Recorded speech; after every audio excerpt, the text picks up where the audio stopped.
Dear friends, welcome to our channel. We are very excited to share with you, from all over the world, different stories of love and betrayal. The nights in Buenos Aires always carry such a hint of mystery and seduction.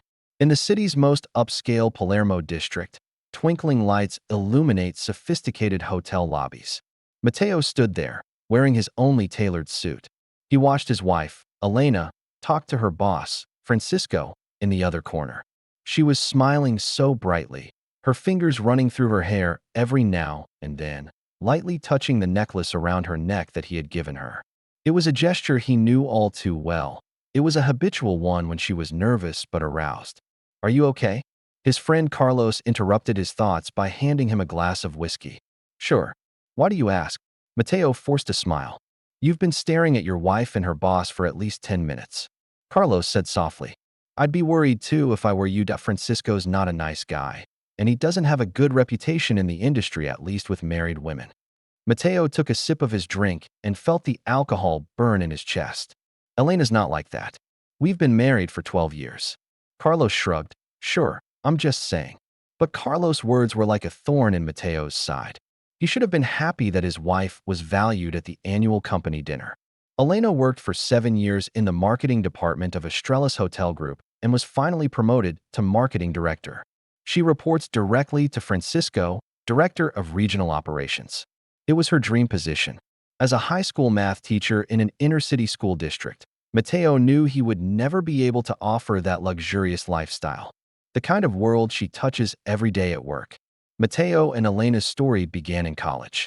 They all come from ordinary Argentine families and all dream of changing their destiny through education. Matteo chose math education while Elena focused on marketing. They married in their 20s with a bright vision of the future. 12 years have passed, and they have a smart 10-year-old son, Lucas. They bought a cozy apartment on the edge of town and lived a decent middle-class life.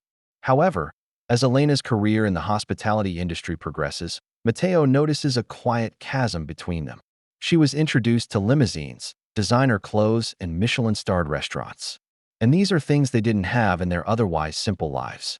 Matteo doesn't mind the changes. He's proud of his wife's success. But he couldn't shake the feeling that he was being left behind. In the cab after the dinner, Elena looked unusually excited. "Francisco thought my rebranding strategy was excellent.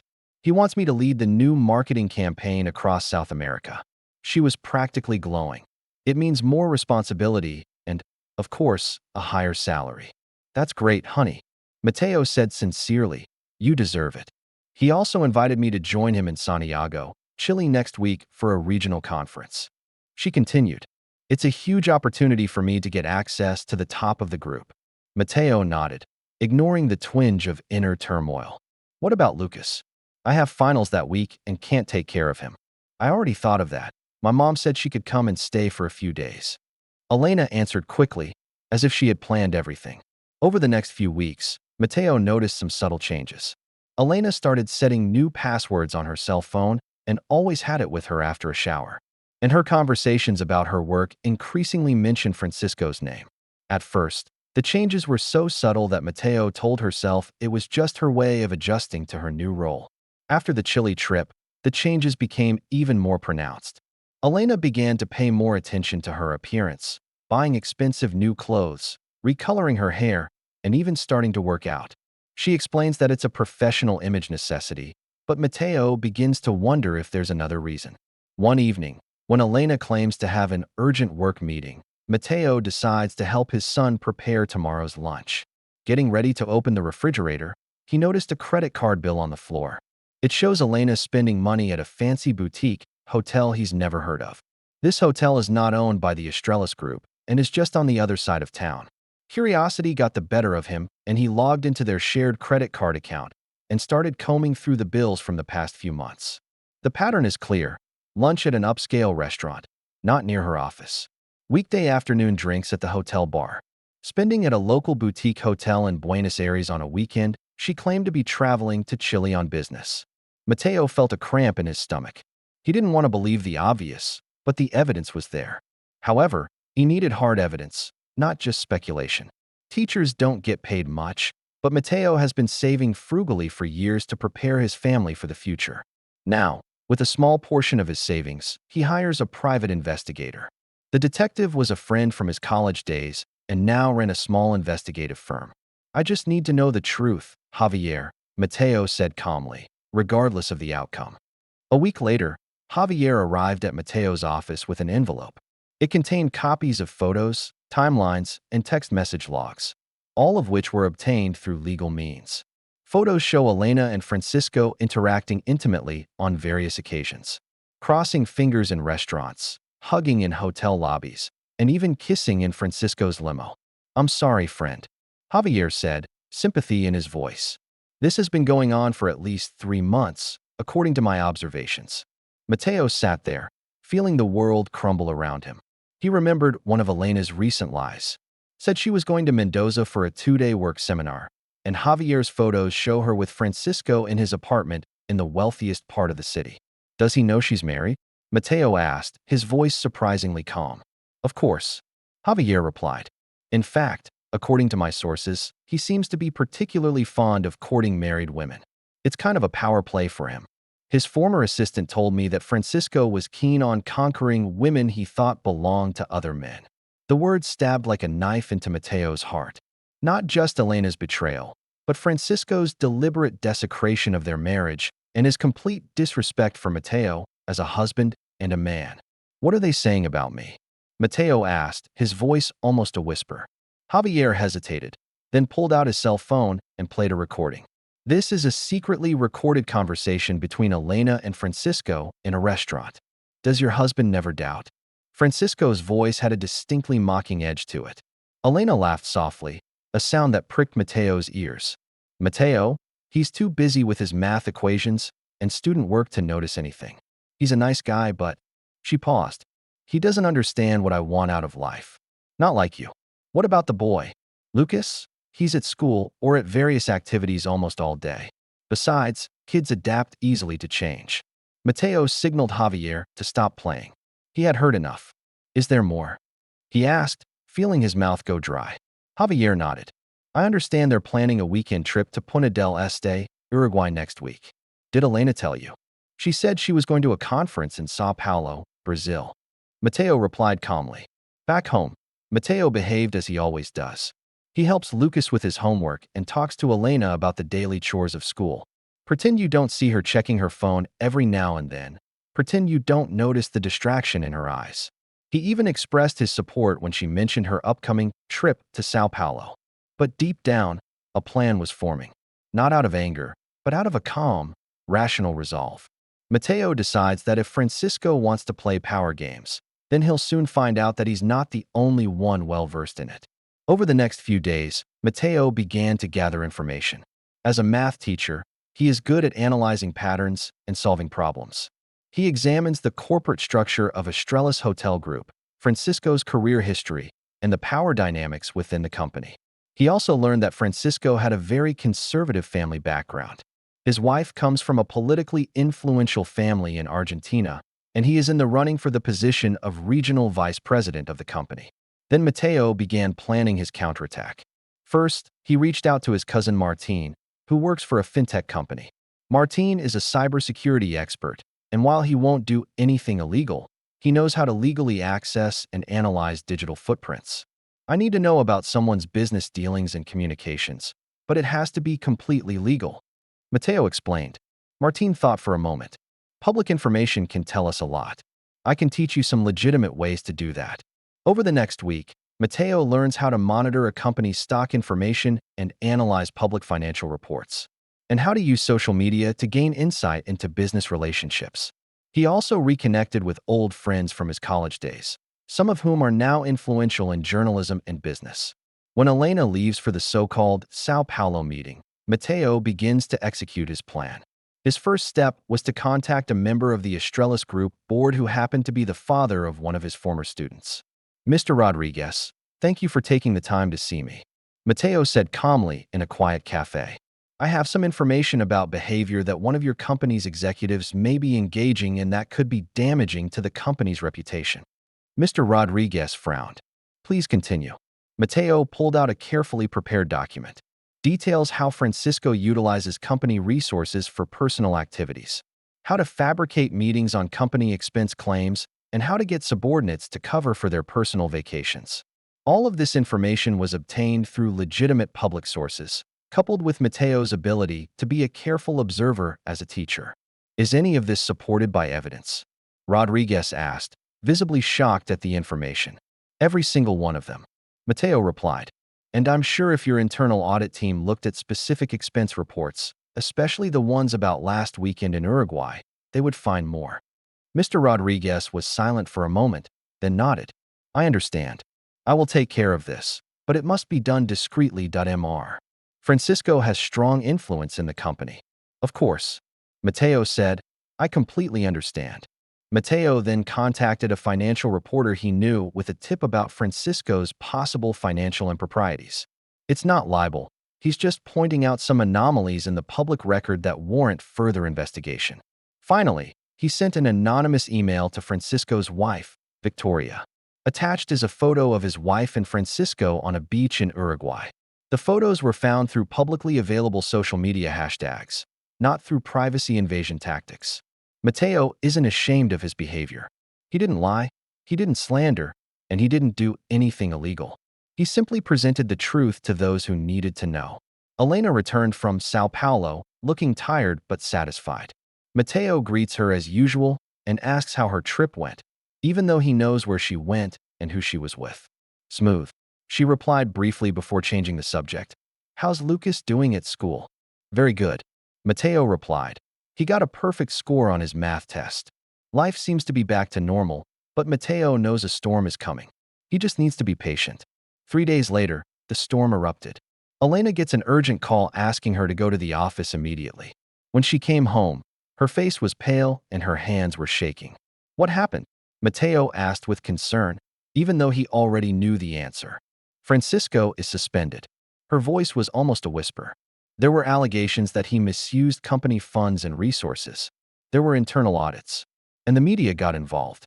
Mateo feigned surprise. Oh my God, that's terrible. How does this affect your department? Elena shook her head, tears in her eyes. I don't know. I might be implicated as well. We've been to a lot of meetings and events together. What kind of activities? Mateo asked, innocent curiosity in his voice. Elena didn't answer, just walked into the bathroom and locked the door. The situation deteriorated rapidly over the next few days. Francisco faces not only a corporate investigation, but also close media scrutiny. A story about how executives use their positions for personal gain appeared in the business pages. Inappropriate relationships between a senior manager and his subordinates were highlighted. Elena starts getting calls from the company's human resources department inquiring about her trip to Uruguay with Francisco. When she learned that the company had evidence that the trip was personal in nature and not business-related, she had a complete breakdown. They know, she said to Mateo, fear in her voice. They know that Francisco and we. Mateo sat calmly at the kitchen table and looked at his wife. I know that too, he said calmly. Elena jerked her head up and looked at him in shock. What? I know about you and Francisco. Have known for months. How do you know? Is it important? Mateo asked rhetorically. What matters is that you betrayed me, our family, and for a man who only sees you as a trophy. Elena's face went from pale to blushing. It's not like that. He loves me. He said so. He said he would leave his wife? Mateo interrupts her. He said you'd be together? Let me guess, he still contacted you after this scandal broke. Elena's silence confirmed his suspicions. I don't understand, she finally said, confusion in her voice. How did this happen? Why now? Maybe it's because the universe has a way of its own to punish betrayal. Mateo said softly. Elena's eyes suddenly widened. It's you. It wasn't so much a question as it was a painful realization. You did all this, didn't you? Mateo looked at her calmly, neither admitting nor denying it. Why? She was practically screaming. Why not just confront me? Why ruin my career? I didn't destroy anything, Elena. I just let the truth come out. As for why, he paused. Because Francisco doesn't just want to have sex with you. He wants to conquer me by conquering my wife. It was a power game, and I just played him by his own rules. Elena slumped in her chair, tears running down her cheeks. What do we do now? I've contacted a lawyer. Mateo said, no malice in his voice, only determination. The divorce papers are ready. Regarding Lucas' custody, we can discuss it. But given the current situation, I think primary custody should go to me. You can't do this. Elena whispered. I can and I will. Mateo stood up. Not only did you betray me, Elena, you mocked me and degraded me in front of your lover. Those I cannot forgive. Lucas came back from school when his parents had calmed down.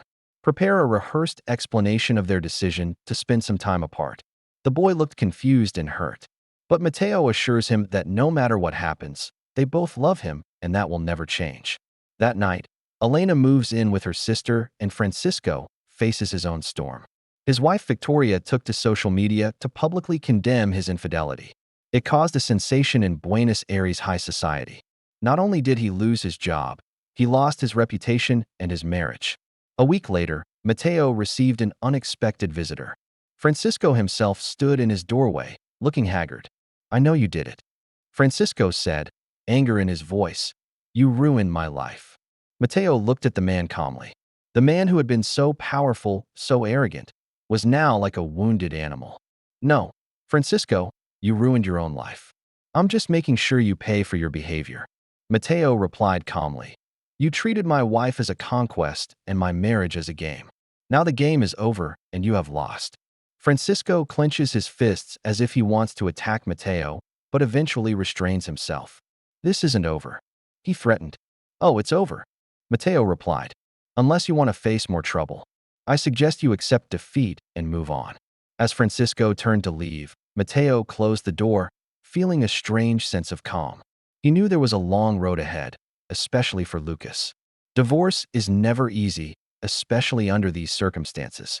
But he also knew that he had reclaimed his dignity and power. He picked up the phone and called Lucas's therapist to schedule the next counseling session. No matter what happens, he will make sure his son gets the support and love he needs. As for Elena, despite her betrayal, she is still Lucas' mother and will always be a part of his life. But one thing is certain. Mateo will never again allow anyone, not arrogant alpha males like Francisco or anyone else, once again so blatantly disrespectful to him or his loved ones. The next few months are going to be tough for everyone. After divorce proceedings are initiated, Elena tries to save her career. But as the Francisco scandal continued to fester, her position in the Estrellas group became increasingly precarious. Company executives began to question her judgment and work ethic. Although she was not dismissed outright, she was demoted and transferred to a marginal department. Meanwhile, Mateo does his best to keep Lucas' life normal. The boy was clearly affected by his parents' separation. Performance in school began to decline and became more introverted. Although Mateo arranged for counseling, healing took time. Why can't mommy move back in with us? Lucas asked one night at bedtime, his voice filled with the confusion and pain typical of a child. Mateo sat on the edge of his son's bed, pondering how to answer the question. He decides not to lie to Lucas, but he won't reveal the whole truth either. Sometimes relationships between adults can get complicated. Lucas, Mom and I need some space to work through our issues right now. But will you make up? Mateo shook his head gently. I don't think so, son. But that doesn't mean we don't love you. No matter what happens, you'll always be the favorite of the two of us. Lucas nodded, but his eyes glistened with tears. Mateo knows that no matter how hard he tries, the divorce will scar his son. This is another consequence of Elena and Francisco's selfish behavior, the suffering of an innocent child. A few days later, Mateo gets a call from Elena at school. She sounded disturbed. I was fired, she said calmly. The company invoked the morality clause. I'm sorry to hear that. Mateo replied, neither sympathy nor gloating in his tone. I need money. Mateo, I can't find a new job. No one will hire me. This whole industry is talking about the Francisco scandal, and my name is attached to it. Mateo sighed. We have a support arrangement, Elena.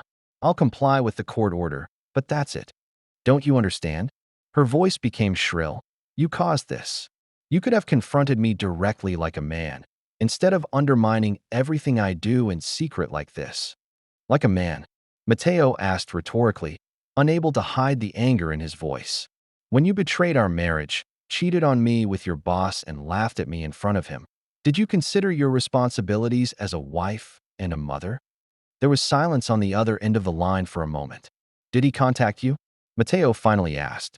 Did Francisco contact you after his world fell apart? A longer silence. Then Elena's voice became low and pained. Nope. He won't even answer my calls. His lawyer warned me not to contact him again.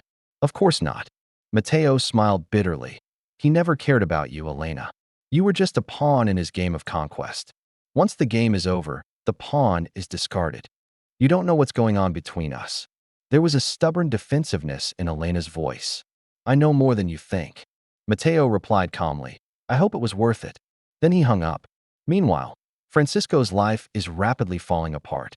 Not only did he lose his position at Estrellas, but he was also sued by the company for misuse of public funds and misrepresentation of expenses. His wife, Victoria, initiated a high-profile divorce proceeding. She hires the best lawyer in town and is determined to take everything she deserves from the marriage. Due to her family's political influence, Francisco soon found herself not only professionally infamous, but also an isolated figure in her social circle. Mateo distances himself from it all and focuses on rebuilding his life with Lucas. As a well-respected teacher in the school, he had the support of his colleagues. He joined a support group for single fathers to learn how to better cope with the new family dynamics. Slowly, he and Lucas establish a new daily routine, a new normal where Elena no longer exists. One afternoon, Mateo was grading homework in the school office when he received an unexpected visitor.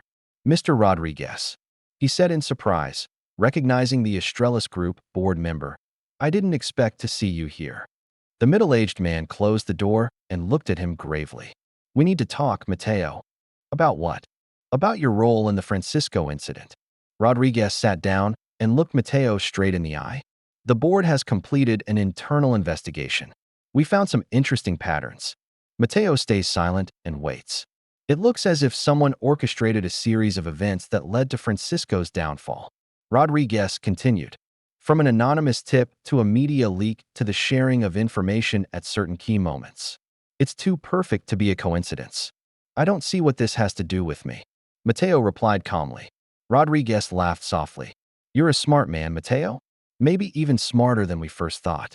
We checked the records and found that you were my daughter Gabriella's high school teacher. She's an excellent student. Mateo nodded in confirmation. She's an excellent lawyer now. Rodriguez said proudly. She remembered you when I mentioned your name. She said you always taught your students that in math, sometimes the optimal solution is not the most direct path. Sometimes you need a few indirect steps to get there.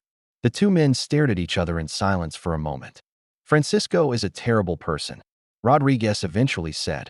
The damage he has done to the company goes far beyond the financials.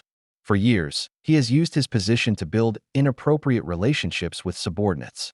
But because of his connections and track record, the board has turned a blind eye. Until now. It's a good thing. Mateo said simply. Yes, indeed. Rodriguez stood up. Whoever made this possible, the board owes him a debt of gratitude. Of course, formally, we can't encourage such acts of personal justice. But informally, he smiled slightly. Well done. When Rodriguez leaves, Mateo lets out a long breath. He never expected any recognition or understanding. His actions were never about revenge, but about justice, not only for himself, but for all those who have been or could be victims of Francisco's type. A few weeks later, Mateo accidentally meets Elena at Lucas' soccer game. She looked much more haggard and had lost that former glow. They sat awkwardly side by side as they watched their son run around the field. Did you find a job? Mateo finally asked, breaking the silence. Elena nods. At a small marketing firm. Doesn't pay much, but at least it's a start. That's good. There was another silence. I'm so sorry, Mateo, Elena said suddenly, her voice low and sincere. I know it probably doesn't mean anything to you, but I really am. Mateo looked at her, trying to find the truth in the face he had once loved so much. Why? He asked simply, why him? Why risk losing everything? Elena looked longingly at the pitch, as if searching for answers there. I don't know. Maybe it's because I feel like life has become mundane. Maybe it's because he makes me feel important and needed. Maybe it's just because I'm selfish. She turned to Mateo with tears in her eyes. But it's not your fault. You've been a good husband, a good father. The problem is with me, not you. It was what Mateo had always wanted to hear, but now it sounded and felt hollow. It's too late for that, Elena. I know. She wiped away her tears. I don't expect you to forgive. I just want you to know that I understand what I did and the hurt it caused. After the game, Lucas ran to them with the joy of victory on his face. He looked both surprised and happy to see his parents at the same time. In that moment, Mateo felt a pang of pain and realized that they would never be a complete family again. You kicked ass, son. He hugged Lucas, so proud of you. Elena hugged her son as well, but the situation seemed awkward and tense. As Lucas goes to change, Elena turns to Mateo. Francisco is leaving Argentina. She said he got a job in Spain. Apparently, he still has some contacts there that haven't been destroyed. It's none of my business. Mateo replied. He still thinks you ruined his life. It doesn't matter what he thinks. Elena nodded, seeming to understand his position. What are your plans after the divorce? Focus on Lucas. Keep teaching. Maybe someday trust someone again. He shrugged. Life goes on. Yes, life goes on. She repeated, sadness in her voice. Just then, Lucas came back and interrupted the conversation. Mateo felt a strange sense of relief because he wasn't sure what else he could say. Some wounds are too deep to heal through conversation. A few months later, the divorce was officially finalized. According to the court's decision, Mateo was awarded primary custody of Lucas and Elena was awarded regular visitation. The division of property is relatively equitable. Although the judge tilted the scales slightly in Elena's favor given her current financial situation. Rain washed over the streets of Buenos Aires on the day the final document was signed. Mateo and Elena parted ways outside the attorney's office for what may have been their last conversation as husband and wife. So that's the end of that, Elena said, her voice almost drowned out by the rain. Yes, it's over. Mateo agreed. You know, she hesitated. Sometimes I wonder if we could do it all over again. We can't. Mateo interrupted her gently but firmly. The past is the past, Elena. We can only move forward. She nodded, tears mixing with the rain. Take care of Lucas. I will. He needs you too.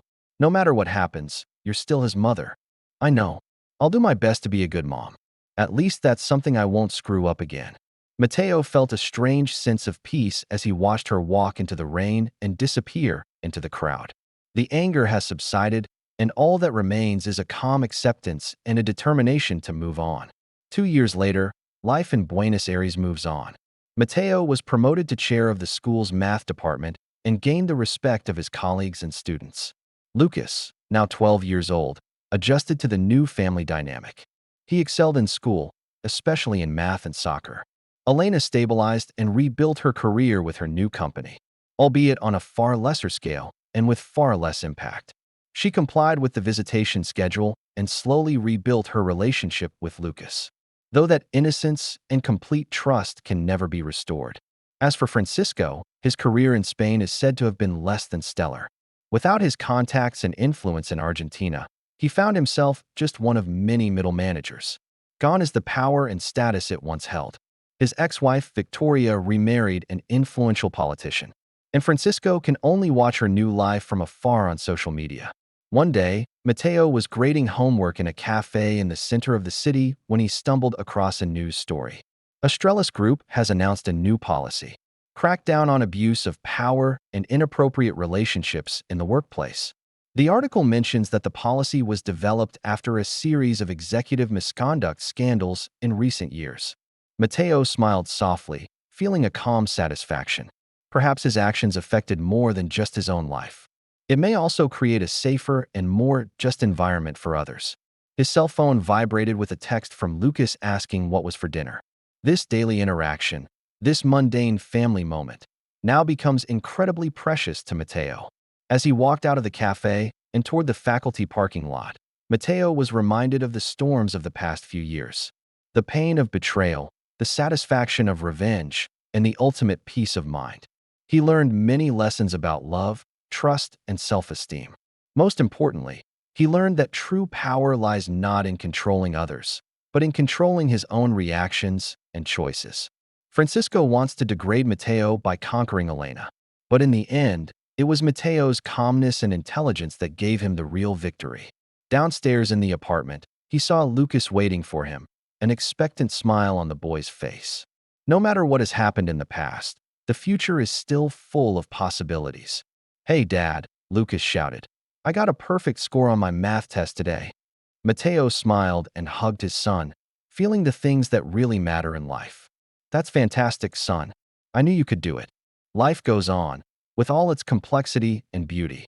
And Matteo, once betrayed and disrespected, now stands taller, stronger, and ready for whatever the future holds. Because ultimately, the best revenge is not destruction, but rebirth. Not to hate, but to move forward. Not to dwell on the past forever, but to build a better future. A future built on respect, honesty, and true values. That's the true cost and lesson of betrayal. Sometimes we have to lose something in order to gain something more valuable. For Matteo, he lost a marriage built on falsehoods, but gained authentic self-worth and dignity. And that, more sweetly than any revenge. If this story resonated with you, please don't forget to like and share. And subscribe to our channel for more great content. Looking forward to another story we won't see.